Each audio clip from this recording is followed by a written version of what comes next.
जय श्री हरि विष्णु सा, जय माता लक्ष्मी। अब भी आप सभी का बहुत बहुत स्वागत है।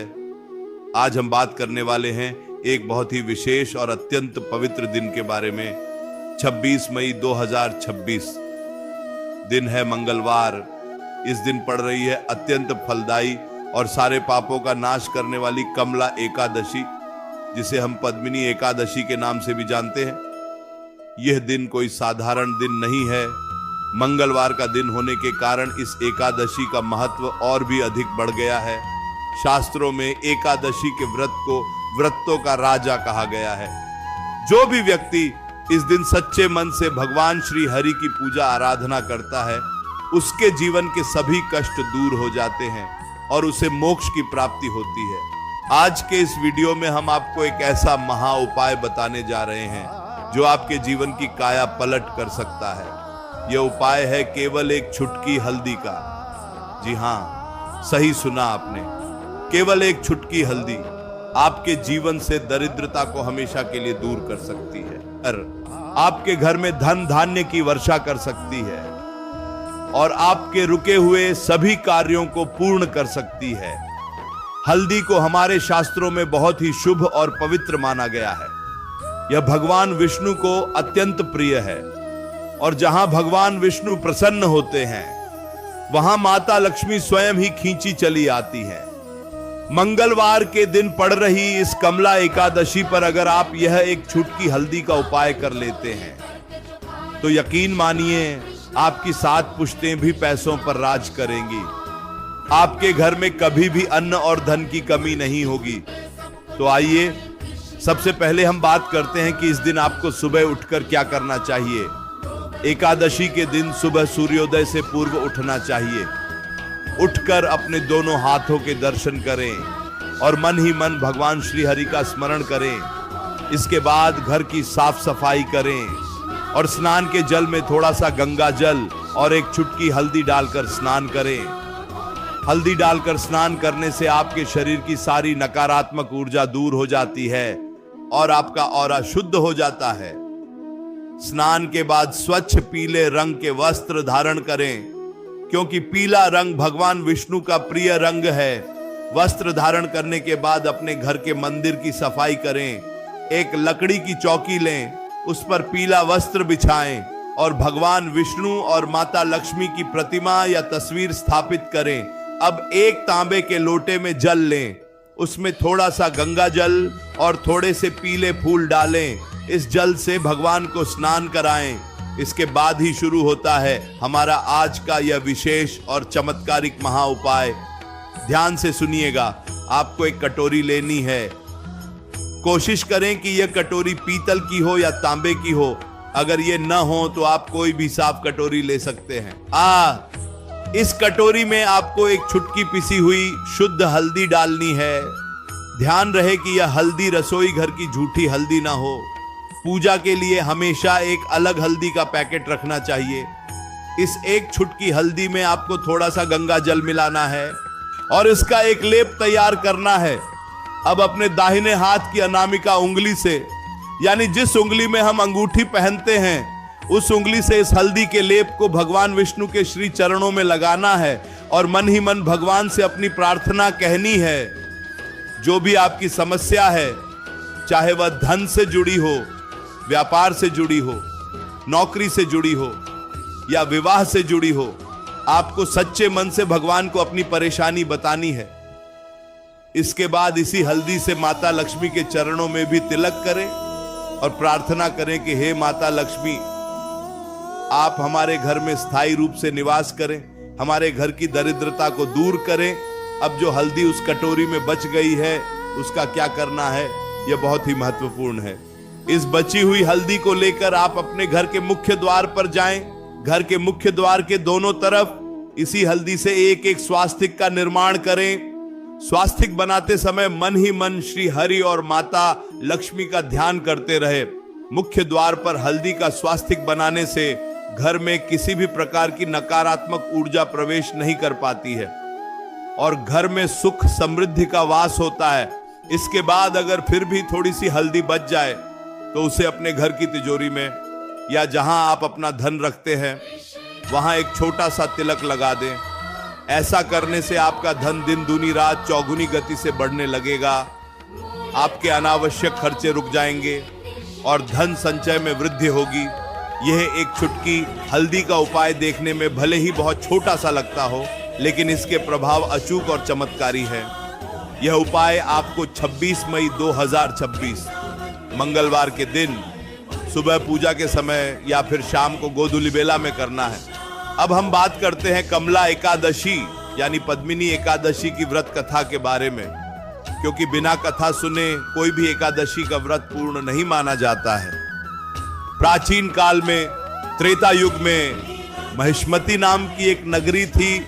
वहां कार्तवीर्य नाम का एक प्रतापी राजा राज्य करता था। उसकी कई रानियां थीं, लेकिन उनमें से किसी को भी कोई संतान नहीं थी। राजा को इस बात का बहुत दुख था कि उसके बाद इस विशाल राज्य को कौन संभालेगा। संतान प्राप्ति की इच्छा से राजा कार्तवीर्य और उनकी सबसे प्रिय रानी पद्मिनी दोनों ने राजपाट त्याग दिया और तपस्या करने के लिए गंधमादन पर्वत पर चले गए। रानी पद्मिनी बहुत ही पतिव्रता और धर्मपरायण स्त्री थी। उन्होंने वहां 10,000 वर्षों तक कठोर तपस्या की, लेकिन फिर भी उन्हें कोई फल प्राप्त नहीं हुआ। राजा कार्तवीर्य तपस्या करते करते अत्यंत दुर्बल हो गए थे। यह देखकर रानी पद्मिनी बहुत दुखी हुई और वह महासती अनुसुईया के पास गई। रानी ने सती अनुसुईया से अपनी व्यथा कही और पूछा कि हे माता, मेरे पति ने 10,000 वर्षों तक घोर तपस्या की है, फिर भी भगवान प्रसन्न क्यों नहीं हुए? कृपया मुझे कोई ऐसा उपाय बताएं जिससे हमें योग्य संतान की प्राप्ति हो और हमारे दुखों का अंत हो। सती अनुसुईया ने रानी पद्मिनी की बात सुनकर कहा, हे रानी, मलमास या अधिक मास में आने वाली शुक्ल पक्ष की एकादशी, जिसे कमला या पद्मिनी एकादशी कहा जाता है, उसका व्रत बहुत ही फलदायी होता है। ये एकादशी सभी व्रतों में श्रेष्ठ है और भगवान श्री हरि को अत्यंत प्रिय है। तुम इस एकादशी का विधि विधान से व्रत करो और रात्रि में जागरण करो, तुम्हारी मनोकामना अवश्य पूर्ण होगी। सती अनुसुईया के वचनों को सुनकर रानी पद्मिनी ने विधि विधान से कमला एकादशी का व्रत किया। उन्होंने निराहार रहकर भगवान विष्णु की आराधना की और पूरी रात जागरण करते हुए भगवान के भजन कीर्तन किए। व्रत के प्रभाव से भगवान विष्णु अत्यंत प्रसन्न हुए और उन्होंने रानी पद्मिनी को दर्शन दिए। भगवान ने कहा, हे रानी, मैं तुम्हारे व्रत और तपस्या से बहुत प्रसन्न हूं। मांगो, क्या वरदान मांगना चाहती हो? रानी ने हाथ जोड़कर कहा, हाँ हे प्रभु, यदि आप प्रसन्न हैं तो मेरे पति को वरदान दें। भगवान विष्णु ने राजा कार्तवीर्य से वरदान मांगने को कहा। राजा ने कहा, हे जगदीश्वर, मुझे एक ऐसा पुत्र प्रदान करें जो सर्वगुण संपन्न हो, जिसे देवता, मनुष्य, नाग या राक्षस कोई भी पराजित न कर सके। भगवान विष्णु ने तथास्तु कहा और वहां से अंतर्धान हो गए। समय आने पर रानी पद्मिनी ने एक अत्यंत तेजस्वी पुत्र को जन्म दिया, जिसका नाम कार्तवीर्य अर्जुन रखा गया। यही कार्तवीर्य अर्जुन आगे चलकर सहस्त्रबाहु के नाम से प्रसिद्ध हुआ और उसने अपने पराक्रम से तीनों लोकों में अपनी कीर्ति फैलाई। तो यह थी कमला एकादशी या पद्मिनी एकादशी की पावन व्रत कथा। जो भी व्यक्ति इस कथा को सुनता है या दूसरों को सुनाता है, उसे वाजपेय यज्ञ के समान पुण्य फल की प्राप्ति होती है। इस दिन व्रत करने से मनुष्य के सभी पाप भस्म हो जाते हैं और वह इस लोक में सभी सुखों को भोगकर अंत में भगवान विष्णु के परम धाम को प्राप्त करता है। एकादशी के व्रत में कुछ विशेष नियमों का पालन करना बहुत आवश्यक होता है। सबसे पहला नियम तो यह है कि एकादशी के दिन भूलकर भी चावल का सेवन नहीं करना चाहिए। शास्त्रों के अनुसार एकादशी के दिन चावल खाना मांस खाने के समान माना गया है। इस दिन घर में किसी भी प्रकार का तामसिक भोजन नहीं बनना चाहिए, जैसे प्याज, लहसुन, मांस, मदिरा, इन सभी चीजों से दूर रहना चाहिए। व्रत करने वाले व्यक्ति को अपना मन शांत रखना चाहिए, किसी पर क्रोध नहीं करना चाहिए और न ही किसी की चुगली या निंदा करनी चाहिए। ब्रह्मचर्य का पालन करना इस दिन अत्यंत आवश्यक है। जो लोग किसी कारणवश व्रत नहीं कर सकते, उन्हें भी इस दिन सात्विक भोजन ही ग्रहण करना चाहिए। कमला एकादशी के दिन दान का भी बहुत बड़ा महत्व है। आप अपनी सामर्थ्य के अनुसार किसी गरीब या जरूरतमंद व्यक्ति को अन्न, वस्त्र या धन का दान अवश्य करें। इस दिन किया गया दान कई गुना होकर वापस मिलता है। अगर आप मंगलवार के दिन पड़ रही इस एकादशी पर लाल मसूर की दाल या लाल रंग के वस्त्र का दान करते हैं, तो इससे आपका मंगल ग्रह भी मजबूत होता है और आपके जीवन से कर्जे की समस्या हमेशा के लिए समाप्त हो जाती है। मंगलवार का दिन हनुमान जी का भी दिन होता है, इसलिए एकादशी के दिन भगवान विष्णु के साथ साथ हनुमान जी की भी पूजा अवश्य करें। शाम के समय हनुमान जी के मंदिर में जाकर एक चमेली के तेल का दीपक जलाएं और हनुमान चालीसा का पाठ करें। ऐसा करने से आपके जीवन के सभी संकट कट जाएंगे। चलिए एक बार फिर से हम उस हल्दी वाले उपाय पर चर्चा कर लेते हैं, ताकि आपसे कोई भी अहंकार कम होने लगता है, वहां भगवान की कृपा बढ़ने लगती है। अब मैं आपको एक छोटा सा उदाहरण देना चाहता हूं। मान लीजिए कोई व्यक्ति हर समय तनाव में रहता है, रात को नींद नहीं आती, मन अशांत रहता है, लेकिन वही व्यक्ति अगर प्रतिदिन कुछ समय भगवान के सामने बैठना शुरू करे, तुलसी माता के पास दीपक जलाए, भगवान विष्णु का नाम ले, तो धीरे धीरे उसका मन शांत होने लगता है। और भक्तों, जब मन शांत होता है तभी जीवन सही दिशा में आगे बढ़ना शुरू करता है।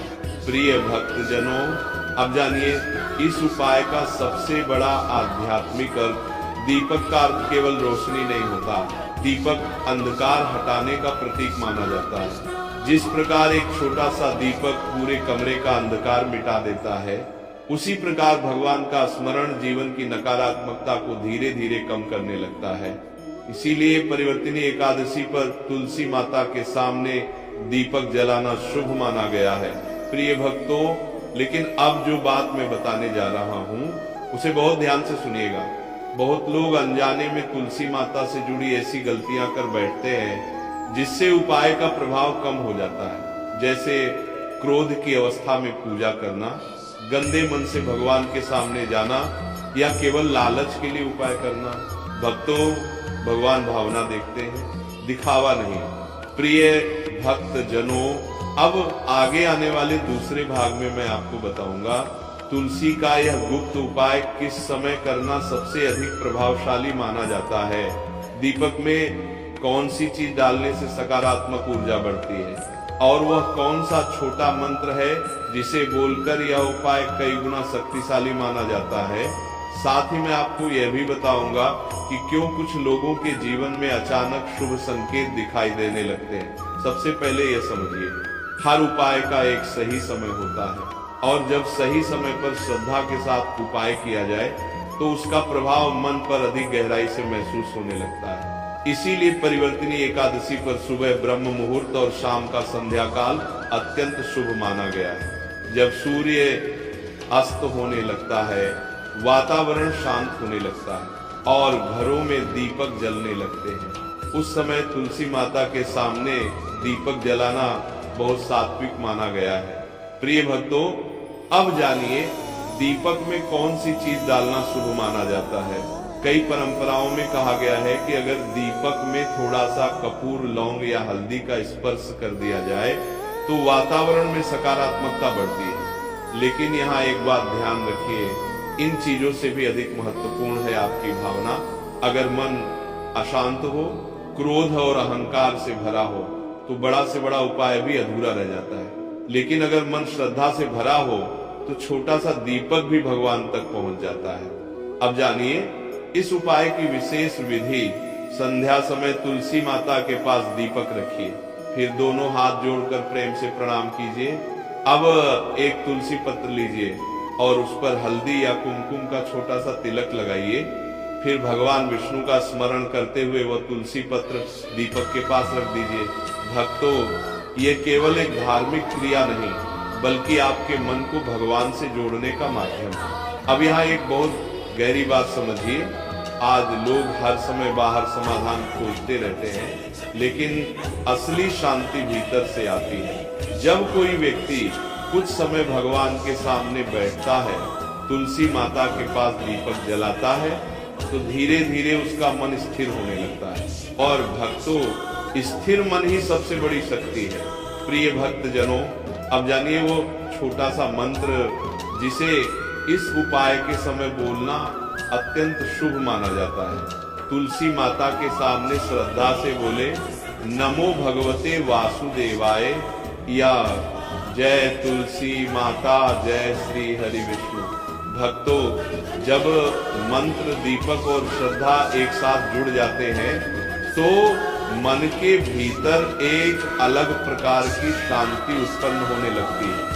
अब मैं आपको एक छोटा सा उदाहरण देना चाहता हूँ। मान लीजिए कोई व्यक्ति हर समय चिंता में डूबा रहता है, रात को भी उसका मन शांत नहीं रहता, लेकिन वही व्यक्ति अगर प्रतिदिन कुछ मिनट भगवान के सामने बैठने लगे, तुलसी माता के पास दीपक जलाने लगे, तो धीरे धीरे उसका मन हल्का होने लगता है। क्यों?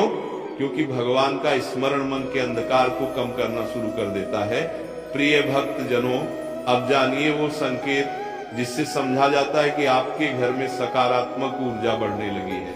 अगर घर का वातावरण थोड़ा शांत होने लगे, मन बिना कारण हल्का महसूस होने लगे, भक्ति में मन लगने लगे, छोटी छोटी बातों में खुशी मिलने लगे, तो समझ जाइए कि आपके भीतर परिवर्तन शुरू हो चुका है। और भक्तों, यही परिवर्तन आगे चलकर भाग्य परिवर्तन का कारण बनता है। अब यहाँ एक बहुत महत्वपूर्ण बात, बहुत लोग केवल धन प्राप्ति के लिए उपाय करते हैं, लेकिन सनातन धर्म कहता है जहाँ सात्विकता होती है वहाँ बरकत अपने आप आती है। अगर घर में हर समय झगड़ा हो, कटु वचन बोले जाएं और मन भगवान से दूर हो, तो शांति टिकना कठिन हो जाता है। इसीलिए तुलसी माता का यह उपाय केवल धन का नहीं बल्कि घर में सकारात्मक ऊर्जा लाने का भी उपाय माना गया है। प्रिय भक्त जनों, लेकिन अब जो बात मैं बताने जा रहा हूँ उसे बहुत ध्यान से सुनिएगा। कुछ लोग तुलसी माता के सामने दीपक तो जलाते हैं, लेकिन उसी समय मोबाइल, गुस्सा और चिंता में डूबे रहते हैं। भक्तों, ऐसे में मन भगवान से जुड़ नहीं पाता। इसीलिए उपाय करते समय कुछ क्षण केवल भगवान का नाम लीजिए, अपने मन को शांत रखिए, क्योंकि वही क्षण आपकी आत्मा को सबसे अधिक शक्ति देते हैं। प्रिय भक्त जनों, अब आगे आने वाले तीसरे भाग में मैं आपको बताऊंगा परिवर्तिनी एकादशी की रात कौन सा विशेष तुलसी उपाय करना अत्यंत शुभ माना जाता है। तुलसी पत्र को सिर से लगाने का क्या आध्यात्मिक महत्व बताया गया है, और वह कौन सी एक गलती है जो कई लोग अनजाने में कर बैठते हैं, जिससे माता लक्ष्मी की कृपा रुक सकती है। साथ ही मैं आपको वो विशेष प्रार्थना भी बताऊंगा जिसे सुनकर आपका मन भीतर तक भक्ति से भर जाएगा। कई संत महात्मा कहते हैं कि इस रात तुलसी पत्र को श्रद्धा से भगवान विष्णु को अर्पित करने से मन को अद्भुत शांति प्राप्त होती है और जीवन में रुकी हुई सकारात्मक ऊर्जा फिर से जागृत होने लगती है। प्रिय भक्तों, पिछले भाग में आपने जाना कि तुलसी माता के सामने दीपक जलाने और मंत्र जाप का कितना गहरा महत्व है, लेकिन अब वो समय आ गया है जब हम जानेंगे परिवर्तिनी एकादशी की रात किए जाने वाले उस विशेष उपाय के बारे में, जिसे कई भक्त अत्यंत प्रभावशाली मानते हैं। इसीलिए इस भाग को अंत तक अवश्य सुनिएगा, क्योंकि आगे की बातें केवल उपाय नहीं बल्कि मन और आत्मा को भगवान से जोड़। प्रिय भक्त जनों, सबसे पहले ये समझिए, रात का समय मनुष्य के मन पर सबसे अधिक प्रभाव डालता है। दिन भर की चिंता, थकान, तनाव, डर, सब कुछ रात के समय मन के भीतर घूमने लगता है। इसीलिए सनातन धर्म में रात्रि प्रार्थना और दीपक का विशेष महत्व बताया गया है।